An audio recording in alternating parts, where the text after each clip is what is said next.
And in particular, I'd like to say welcome and thank you for joining us to our customers and our joint venture partners of Xstrata Coal who are here tonight.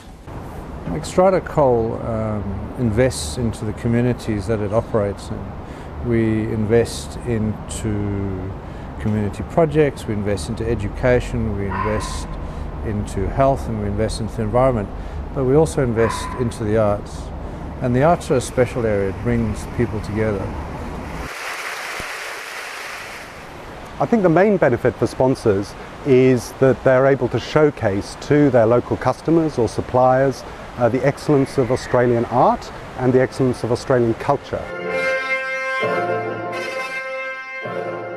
Touring helps provide an opportunity for us to bring our customers in Japan and Korea and our partners from Japan and Korea together and build relationships. And build them in an environment that isn't the business environment, it's a cultural environment where we can share something special. The Sydney Symphony is now a world-class orchestra, and that means we want to have a regular presence on the worldwide stage. I think the fact that so many of our sponsors support our touring year after year is a demonstration of the fact that we deliver real value on our sponsorships.